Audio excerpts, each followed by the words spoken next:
Good morning, good people. It feels like I haven't done this in a while.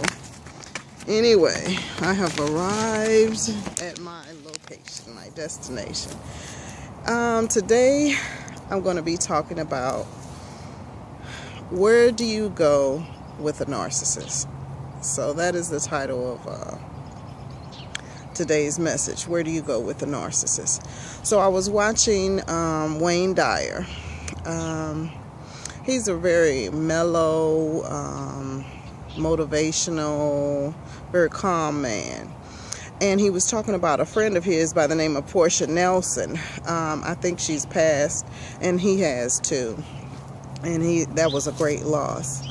And he was talking about one day she was at a seminar and they told her to write down the 5 chapters of her life. And as he was going through these 5 chapters of this woman's life, I could so relate to it. So I'm gonna read you the 5 chapters she wrote, and they said put it on a 5x7 card because they didn't want it to be long. So she said the first chapter of her life, she was walking down the street and there was a deep hole in the sidewalk and she fell in.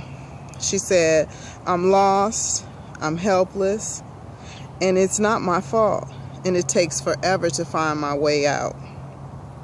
Chapter 2 of her life, she walks down the same street and there's a deep hole in the sidewalk and she falls in and she pretends that she didn't see it.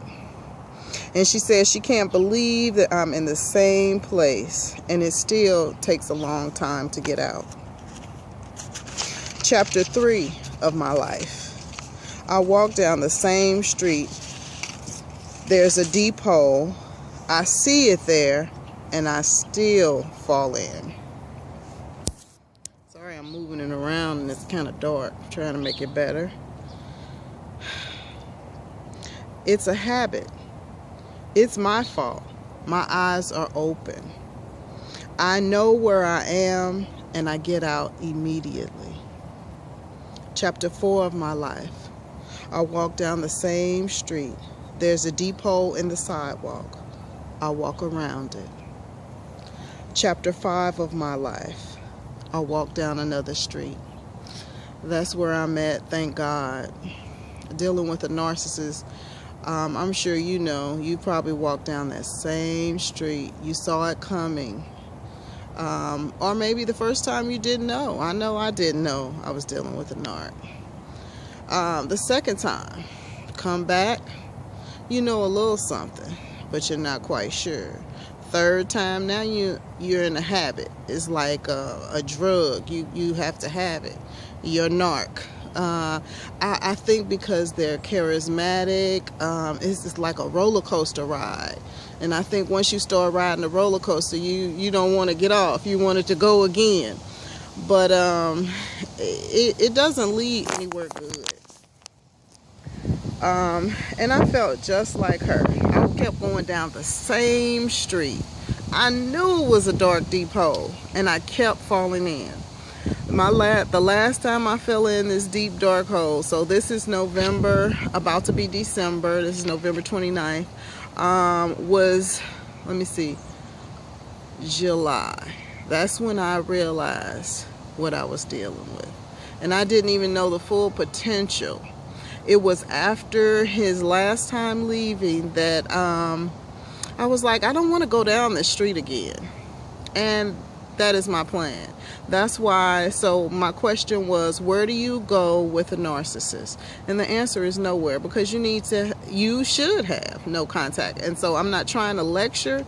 I'm just saying, are you tired of going down the same street? Because I know I was. And it feels so much better.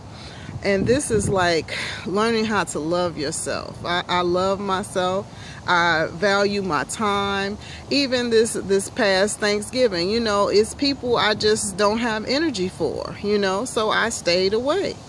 I want a peaceful, happy life. And so if that's not what you want, then we don't need to be around each other. Narcissists don't want peace. They are only concerned with getting their needs met. They will suck you dry and leave you high and by. But I thought this this little speech about the chapters of my life. I thought they were so appropriate because that's how I felt. I felt like I walked down the same street over and over. But this time, I choose a different street. What about you? Anyway, have a good day, good people.